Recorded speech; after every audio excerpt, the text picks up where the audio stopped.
Oi, gente, tudo bem? Então, hoje a gente vai ver sobre novas tecnologias para conservação de alimentos. A gente falou nas aulas passadas sobre calor e frio, né? Então, aquecimento, pasteurização, esterilização, congelamento, resfriação, e nós falamos também sobre outros métodos de conservação, como o uso de solutos, secagem, certo? E hoje a gente vai ver sobre novas tecnologias, o que tem de mais moderno aí surgindo, já que a disciplina é tecnologia, né? Vamos ver sobre novas tecnologias que estão surgindo aí para fazer a conservação dos alimentos, certo? Então, primeiro, por que micro-ondas? Primeiro técnico que a gente vai ver é o micro-ondas. Por que usar o micro-ondas? Primeiro, porque ele vai proporcionar aquecimento, né? A gente já viu que o aquecimento é uma forma muito eficiente de a gente pasteurizar, esterilizar um alimento. Utiliza-se amplamente em todos os setores dos alimentos. Até em casa a gente faz aquecimento, né? Para conservar mais os alimentos. Então, o micro-ondas, a primeira questão é que ele proporciona aquecimento. Outra questão, o micro-ondas ele é rápido, né? Então, em um curto período de tempo, nós vamos ter um aquecimento muito eficiente, o que faz com que seja uma vantagem aí de se usar o micro-ondas. E, claro, ele tem um custo muito baixo de aplicação. Se for comparar com outros métodos de conservação, talvez ele fique um pouco mais caro, mas se a gente for comparar com novas tecnologias, né? E o custo-benefício disso, ele tem um bom custo-benefício. Então, ele é um baixo custo, né? Se for comparar com outras tecnologias modernas aí. E como que o micro-ondas funciona? Então a gente tem que prestar atenção na água, certo? A água é chave aqui para que o micro-ondas funcione. Então gravem aí que a gente precisa ter a água é, envolvida no micro-ondas, a gente precisa de água no alimento para que ele funcione. Não precisa ser muita água, mas tem que ter água, tá? A água é muito importante, eu já vou explicar o porquê. O princípio do aquecimento no micro-ondas são impulsos eletromagnéticos. Então a gente tem aqui é, as ondas, né? E de acordo com o comprimento de onda. Então cada onda tem um comprimento. A gente começa aqui com os raios gama. Lembra lá que os raios gama são da irradiação. A gente vai ver um pouco sobre alimentos irradiados também. Mas a irradiação, né? São os raios gama, certo? E eles esterilizam também os alimentos. Aí nós temos os raios X, que é o equipamento que a gente tira a chapa lá para ver se o osso está quebrado ou não, certo? Então aqui a gente tem neste comprimento de onda, percebam que a onda ela vai aumentando o comprimento entre elas, ó, entre um pico e outro aumenta o comprimento. Então, num curto comprimento de onda nós temos raios gama, aí passando um pouco mais para frente, a gente tem raios X. Chegamos nos raios ultravioleta, certo? Que são aqueles que causam alterações no DNA, na pele, ocasionam mudança de cor em frutos, certo? Os raios ultravioleta todo mundo sabe, tem que usar protetor solar, né? Para a gente se proteger deles. Então, eles têm esse comprimento de onda e esse comprimento de onda que faz eles serem prejudiciais, ok?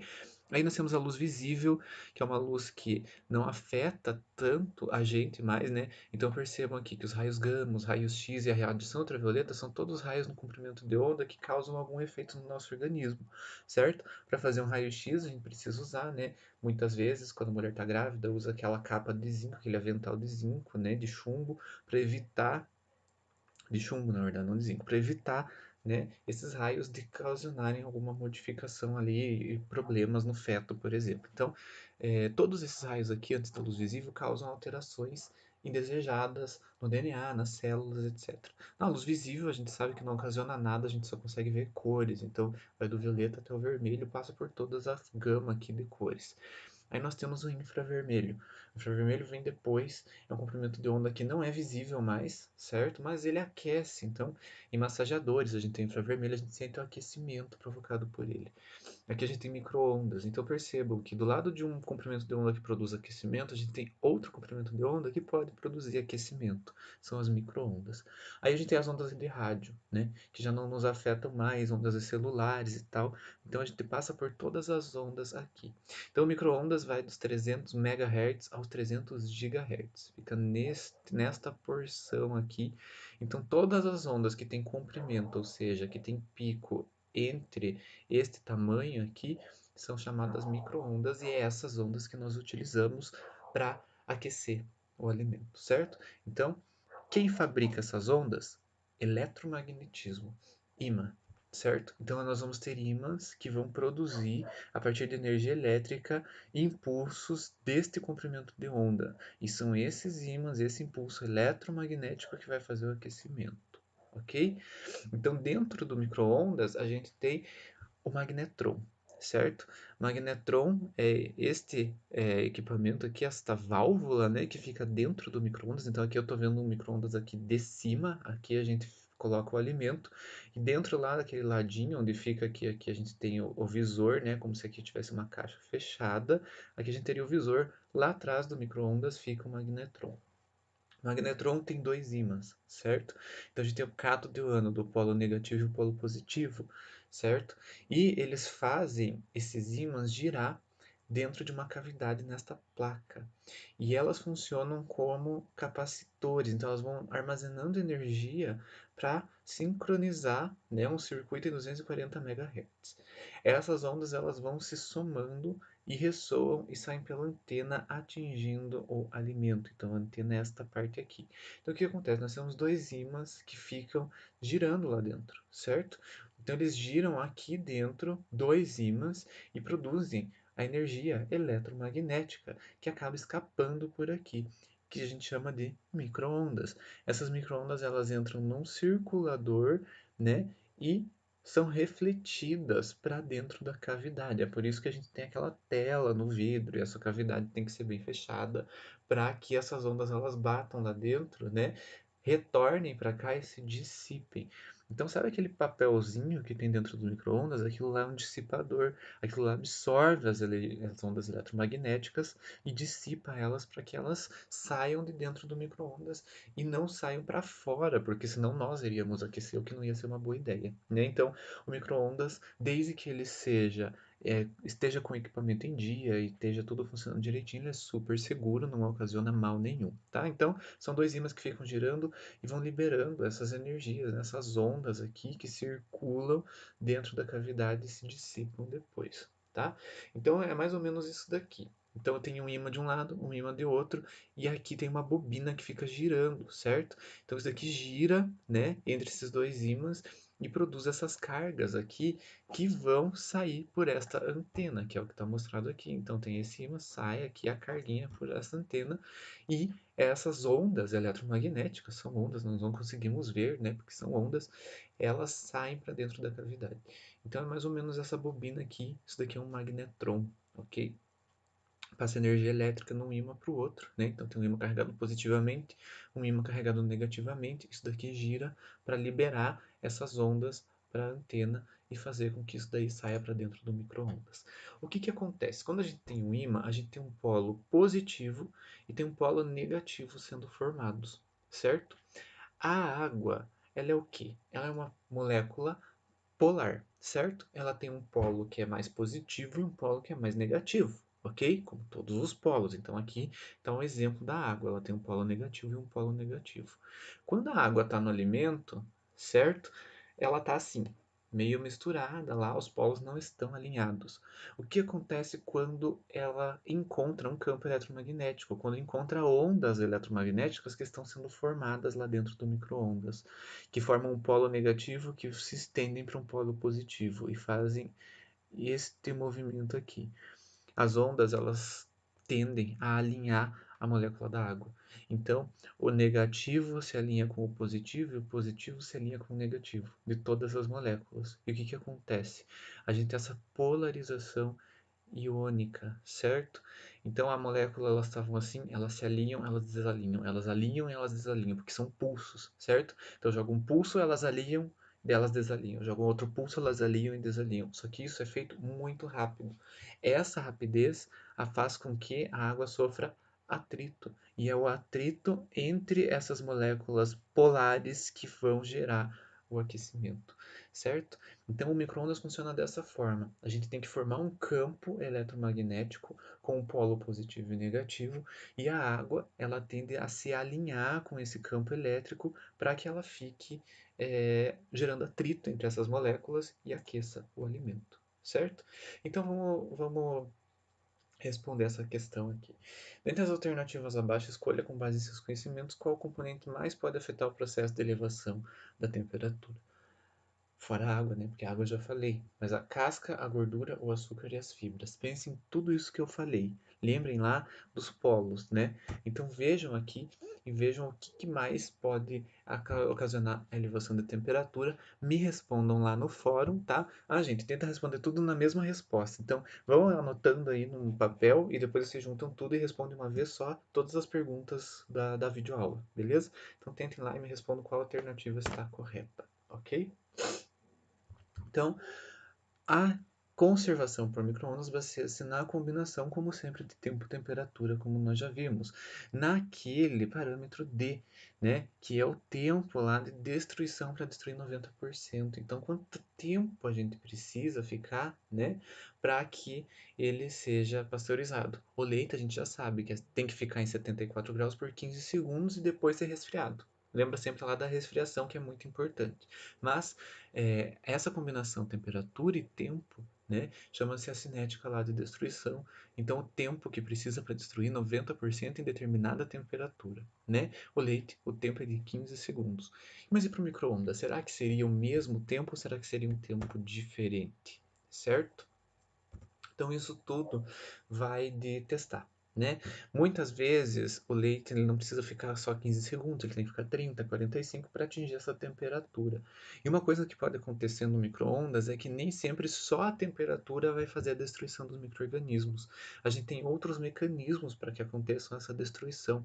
Então, essa polarização que acontece aqui pode acontecer na membrana plasmática dos micro-organismos, fazendo com que ela estoure ou impeça a absorção de nutrientes por esse micro-organismo, o que faz com que ele acabe morrendo.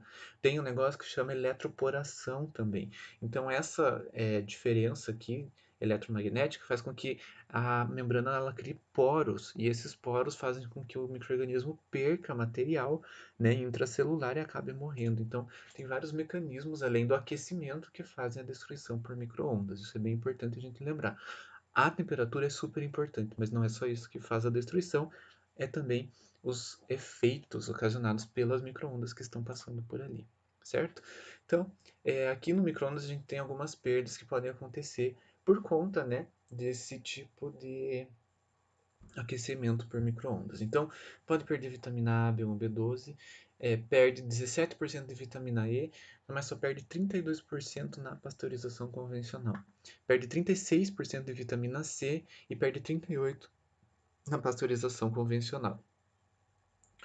Quero que vocês falem agora, por que vocês acham que perde menos essas vitaminas? Tanto a E quanto a C, né, a gente tem uma perda muito menor.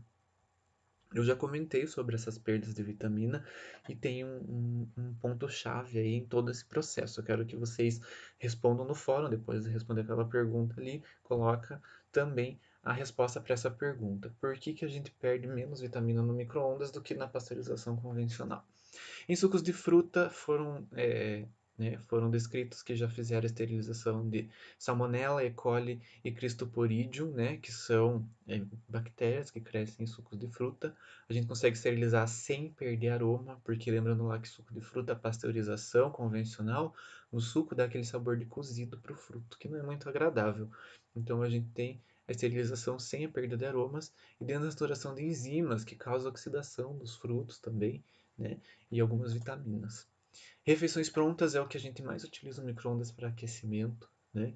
Então a gente tem que, na embalagem, sempre vem orientações para que sempre a esterilização comercial aconteça. Então, geralmente, o tempo de aquecimento não é só o tempo para ele aquecer, mas é o tempo também para que ele permaneça estéril, né, comercialmente. Tem que chegar a pelo menos 85 graus para que ele seja seguro para o consumo, porque ele inativa patógenos como Salmonella e Campylobacter. Esporos não presentes em temperatura de congelamento não precisam, óbvio, ser esterilizados. Então, os esporos eles não conseguem se desenvolver, né? As bactérias não conseguem lançar esporos em temperaturas de congelamento. É por isso que no micro-ondas a gente não tem essa preocupação com os esporos, né? A gente tem preocupação mais com essas bactérias que sobrevivem aí a temperaturas baixas. Vantagens de se usar o micro-ondas. O aquecimento ele é uniforme, certo? Tem menos desperdício de tempo e energia.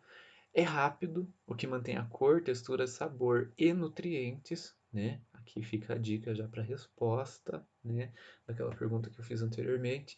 80% de eficiência de aquecimento se comparado a métodos convencionais. É de fácil limpeza, né? O micro-ondas é fácil de limpar, não gera muita bagunça. né? E se a gente for comparar com equipamentos, lembra lá que eu falei da pasteurização, pasteurizador, como foi difícil de limpar aquilo? Então ele é adequado para fluidos também, tem baixo custo de manutenção, é silencioso e sem acúmulo de gases e pode ser combinado às outras tecnologias como o infravermelho, por exemplo. Ou seja, muitas vantagens, certo? A gente tem várias vantagens aqui para que o micro-ondas ele vire uma alternativa. Os desafios. Falta um perfil de temperatura, isso tudo é muito empírico. O que significa ser um negócio empírico? Ele não é científico, né? O método empírico é a gente testar e errar e saber mais ou menos quanto que fica. Isso muda muito de acordo com a potência do micro-ondas, de acordo com o tamanho dele, com o tamanho do alimento, com a quantidade de água que ele tem, com a quantidade de açúcar que ele tem. Isso tudo é um negócio que é difícil a gente prever, né, as temperaturas que o micro-ondas precisa chegar. O padrão de aquecimento ele pode ser irregular, certo? Ele pode ter falhas de acordo com a espessura do alimento e regiões que aquecem mais ou menos devido à distribuição de água no próprio alimento.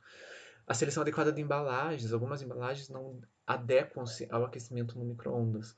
Então, a gente não pode colocar, por exemplo, nada de metal na embalagem para micro-ondas, tem que ser tudo de papel ou vidro, né? A gente vai estudar sobre embalagens nas próximas aulas, então as embalagens elas têm um formato específico para que conduzam melhor o calor, para que mantenham esse aquecimento, para que descongele tudo certinho. Então as embalagens é um probleminha aqui para o micro-ondas, tem que ser bem elaboradas, né? E cada alimento se comporta de uma maneira. Então a gente não dá para colocar um alimento e já dizer que todos os outros vão se comportar como aquele, porque os alimentos são matrizes complexas que se comportam de diferentes jeitos dentro do micro-ondas, certo? A próxima tecnologia aqui é o aquecimento ômico. O que é o aquecimento ômico? Eu dar um choque no alimento, basicamente isso, né? Eu coloco o alimento numa câmara e eu coloco um polo positivo de um lado, um polo negativo do outro, sem ímã dessa vez, só eletricidade e ligo na tomada. Quando a gente liga na tomada, por que que os fios elétricos pegam fogo? Porque esquenta quando dá um curto-circuito. É como se aqui eu estivesse fazendo um curto-circuito controlado, porque eu estou tendo uma resistência, certo? Então, quando a gente fala em resistência, a gente fala em aquecimento ômico. Um alimento ele sempre vai ter uma resistência à passagem elétrica, e essa resistência gera aquecimento, ok? Então, quando eu passo uma corrente elétrica por um alimento, dependendo da composição dele, ele vai aquecer porque ele está resistindo a essa descarga elétrica que está acontecendo dentro dele, né? Quem sofre quem sofre uma descarga elétrica, coloca o dedo na tomada, levou um choque, percebe que esquenta. Por quê? Porque o nosso corpo tem resistência, né? A gente conduz a eletricidade, mas com uma certa dificuldade. E essa dificuldade de conduzir a eletricidade gera aquecimento. É como se eu tivesse um chuveiro. O chuveiro funciona com resistência, né? A gente tem dentro do chuveiro um negócio que chama resistência. Quem nunca queimou a resistência do chuveiro e precisou trocar? O que que é essa resistência? É um material que, quando a eletricidade passa por aquilo, aquilo resiste em conduzir a eletricidade e gera calor. Com o alimento vai funcionar da mesma maneira. A gente vai ter a formação de calor porque o alimento ele tem uma resistência a conduzir essa eletricidade. E essa resistência em conduzir gera calor, certo? Isso vai gerar o aquecimento ômico, que é um aquecimento muito homogêneo. Então aquece por igual o alimento em todas as porções dele, porque ele está sofrendo uma descarga em todas as suas células ali. E isso ocasiona menos perda nutricional e menos perda sensorial também. Então, é uma tecnologia nova que mantém muitas características dos alimentos, certo? Então, o campo elétrico é um fator que mais tem influência sobre o aquecimento. Ele é definido pela potência, corrente e tensão aplicada no sistema, e é considerando a distância definida entre os dois eletrodos, ou o que a gente chama de gap, tá? Então, a distância entre dois eletrodos, quanto mais pertinho ele tá, quanto mais curta essa distância, mais ele aquece. Quanto mais longe essa distância, menos ele aquece. Então, uma resistência curta de um chuveiro vai aquecer muito mais que uma resistência muito comprida, né? Porque pensem comigo, quanto mais longe tá esse campo, né, esses eletrodos, mais precisa liberar energia para que tudo aquilo aqueça. Demora mais tempo para aquecer, certo? Então, o campo elétrico, ele é definido pela potência que eu estou colocando, né? A voltagem, a corrente e a amperagem, né? Que eu estou colocando ali. Então, isso tudo ainda influenciado pela distância. Então, isso é o campo elétrico, né? os eletrodos que a gente usa, certo? Então a gente vai ter que colocar eletrodos no alimento, tem que colocar um polo positivo e um polo negativo, um de cada lado. E esses eletrodos eles têm que ser constituídos de um material que não pode ser corrosivo, porque a gente vai estar colocando alimento ali, certo? Então eu não posso é, colocar alumínio, por exemplo. O alumínio ele pode se corroer e passar para alimento. O alumínio é tóxico para o nosso organismo, então a gente evita eletrodo de alumínio. Mas a gente pode usar ferro, aço inox, titânio, ouro. São todos metais que não reagem com o nosso organismo, certo? E que não vão é, gerar nenhum tipo de corrosão, ok? Então esses eletrodos geralmente eles são feitos de inox ou titânio. A área superficial, quanto maior a área superficial, mais alimento vai entrar em contato com esse eletrodo, né? Ou seja, melhor vai ser esse calor gerado. A distância entre esses eletrodos utilizados, né, que afetam o campo elétrico gerado. Então, quanto mais longe eles estão, mais eles vão demorar para aquecer. Se eu coloco eles pertinho um do outro, eles aquecem muito rápido, ok? Então, afeta lá o campo elétrico, que é daquelas, né, a parte principal ali que vai é, formar o calor, ok? Condutividade elétrica é um parâmetro da composição do alimento. Então, cada alimento conduz a eletricidade de um jeito, né? Então, diretamente proporcional, inclusive, a quantidade de proteína e lactose. E quanto mais lipídios, eu diminuo essa condutividade elétrica. Então, a gordura é um pobre condutor de energia elétrica. E a gente sabe que água e sal conduz muito rápido, né? Então, todo alimento que tem muita água, muito sal, muitos elétrons, íons, vai conduzir mais eletricidade. E aquele que tem mais gordura conduz menos eletricidade, certo? Então é inerente do produto. Cada produto conduz de um jeito. E essa condutividade, ela é utilizada para a gente ver o quanto que ele vai aquecer. Quanto mais ele conduz, mais ele vai é, gerar, né, essa eletricidade de passar mais fácil por ele. Lembrando que a gente está falando de resistência, ou seja, quanto mais resistente, mais ele aquece antes de queimar, certo? Então, ela é inversamente proporcional aí. A condutividade elétrica, quanto mais ele conduz, menos ele esquenta, porque conduz muito rápido, não tem resistência. Agora, se eu tenho muita gordura, eu tenho mais resistência. Então, vai aquecer mais, certo? A gente está falando aqui de resistência, aquecimento ôhmico, envolve a resistência que o elemento tem a conduzir essa eletricidade. E como é que funciona? A gente tem uma câmara com os eletrodos e o produto vai aqui dentro, certo? Geralmente a gente faz isso com líquidos, tá? É mais fácil a gente passar o aquecimento ôhmico por líquidos, mas dá para fazer em outros tipos de produto também, tá? Mas líquido é mais comum. Então o que que a gente faz? A gente coloca dois eletrodos aqui, um em cima e um embaixo, né? A gente tem a corrente alternada, vai positivo para cá, depois vem positivo para cá, positivo para lá, positivo para cá e fica alternando entre positivo e negativo, positivo, negativo, positivo, negativo. Ele vai alternando positivo, negativo, outra hora aqui está negativo, positivo, positivo, negativo. E assim ele vai alternando entre esses eletrodos.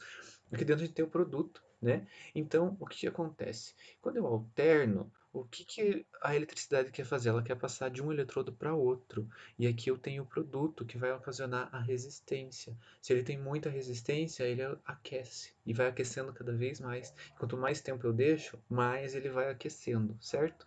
Então, isso daqui é o que produz o aquecimento. A gente passa uma corrente elétrica pelo produto, certo? A gente tem, no caso do aquecimento ôhmico, um efeito não térmico também, que nem sempre eu preciso esquentar a uma determinada temperatura elevada para que ocasione a eliminação dos micro-organismos. Acontecem outros processos aqui no aquecimento ôhmico que vão é, esterilizar o meu alimento. O que que acontece? Primeiro, a eletrólise de compostos na superfície da membrana.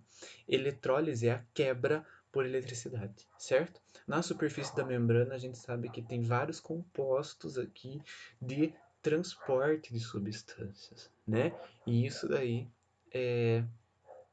ocasiona que o meu microorganismo não vai conseguir mais absorver nenhum tipo de nutriente e liberar toxinas para fora da célula dele, ele acaba morrendo intoxicado ou de fome. Basicamente isso, né? A gente mata o bichinho de fome, graças a Deus. E a ruptura dielétrica, né? Que é quando, pensa quando se a gente tem uma célula, a célula ela não é rígida, né? Ela é macia muitas vezes, né? Ela tem um líquido ali, ela tem uma certa resistência à tensão, mas quando a gente libera energia elétrica nisso daí, as superfícies interna e externa da membrana, elas tendem a se atrair. Quando elas se atraem, elas formam um poro, certo? E esse poro faz com que as bactérias percam líquido intracelular e organelas e tal, soltam tudo lá para fora e acabam morrendo por causa da eletroporação. Então, essa formação de poros é outro efeito não térmico que a gente tem, certo? Pelos dois mecanismos aqui, eletrólise de compostos da superfície, ruptura dielétrica, que é essa formação de poros até o rompimento da membrana celular. São todos efeitos não térmicos que vão acabar com os micro-organismos, né? Efeitos na qualidade que o aquecimento ômico provoca. Altera estruturas de proteína, enzimas e vitaminas, como coagulação e desnaturação, por causa do aumento da temperatura, isso é normal. Então, se a gente for fazer um aquecimento ômico numa carne, vai sair cozido, né? Pode ter certeza disso, porque aquece bastante. Então, a gente tem que escolher muito bem o alimento que vai passar por isso, né? Muitas vezes, enzimas a gente quer inativar, que é bom. Vitaminas não queremos perder muito. Só que lembrando lá que as vitaminas dependem muito do tempo para que elas sejam desnaturadas. Então, esse aumento da temperatura aqui tem que ser muito bem escolhido qual alimento que vai passar por isso. O outro método, outra tecnologia moderna aqui, né, é a pressão hidrostática, certo? Alta pressão hidrostática. Por quê? O que é alta pressão hidrostática? É colocar o negócio na água e fazer uma pressão muito alta para que esse alimento seja esterilizado. A gente faz geralmente com alimentos já embalados, numa pressão de 100 a 800 megapascal, sendo que 1 megapascal é igual a 1000 atm já, né? Então a gente tem aqui, a gente sobrevive e estamos em 1 atm. A gente aplicando 1 megapascal é 1000 atm, a gente aplica 800 megapascal, ou seja, é uma pressão muito alta. Aliado a isso, a gente vai ter a temperatura, a gente tem a elevação da temperatura junto com o tempo aqui. E esta combinação de elevada pressão, temperatura alta e tempo é o que vai fazer a esterilização ou a pasteurização do meu alimento, certo? As embalagens para alta pressão hidrostática têm que ser resistentes, claro, para não estourarem, né? E flexíveis. A gente pode usar a pressão hidrostática diferente do aquecimento ômico para alimentos sólidos ou líquidos, certo? E como é que funciona? É basicamente isso daqui. É um tanque que tem uma camisa, aqui dentro passa vapor de água, que esquenta o meu alimento. A gente coloca o alimento lá já embalado, dentro, né, desse tanque com água, que está aquecendo, e a gente ainda faz uma pressão nisso daqui, né? A gente tira o ar, coloca a água e comprime essa água quente em volta do alimento. Isso chama-se alta pressão hidrostática. Olha a pira, quem que será que imaginou que se eu colocasse num tanque de água quente uma garrafa de suco e espremesse tudo isso lá dentro, ia esterilizar o meu produto muito mais fácil, né? Mas é o que acontece. Por quê? Porque nos micro-organismos essa pressão altera a permeabilidade da membrana, né? Ou seja, o meu bichinho ele fica tão apertado que acontece extravasamento celular, modificações das estruturas e das substâncias intracelulares, ou seja, eu explodo o bicho, basicamente, né? Explodo o micro-organismo para que ele não sobreviva mais. Então, o tempo que fica na alta pressão não tem muita influência. O que tem influência é a intensidade da pressão, principalmente. Então, quanto mais tempo fica ou menos tempo fica, não importa. Importa é que tenha muita pressão para explodir essas células mesmo. pH, atividade da água tem influência, porque eu estou fazendo uma pressão hidrostática, então a água ela vai ajudar, né, a fazer esse rompimento da membrana, certo? E o pH também, porque a gente sabe que no pH a gente forma esporos ali, né, no pH mais neutro, então o pH tem uma certa influência aí. Vai provocar modificações, claro, em proteínas, lipídios e polissacarídeos, principalmente com relação à consistência, viscosidade e coloração. Sabor e aroma não se alteram, vitaminas e aminoácidos não se alteram. Aqui que está a vantagem, né? Essa temperatura que fica aqui, esse aquecimento, não é um aquecimento muito grande, não. É um aquecimento de mais ou menos uns 30 graus, então não vai ocasionar nenhuma diferença aqui em sabor, aroma, vitaminas e aminoácidos, né? A gente tem alteração da consistência por conta do rompimento ali de fibras, de absorção de água e esse tipo de coisa, certo? Alterações físicas, certo? De textura, principalmente por causa da pressão. A pressão é um método físico aqui de conservação. Quais as vantagens? Pouca deformação no formato, quando a gente está trabalhando com carnes, por exemplo, não deforma a carne, ela fica igual. Mantém todos os nutrientes, inativa micro-organismos e é uniforme. Todo o alimento é aplicado de maneira igual. A única desvantagem é que é alto custo, porque para você conseguir uma pressão dessas, precisa de um equipamento especial, um lugar especial. Então ele tem alto custo de aplicação, assim como o aquecimento ômico também, para ninguém morrer eletrocutado, a gente precisa de todo um aparato, né, para que isso tudo possa ser aplicado. Certo, gente?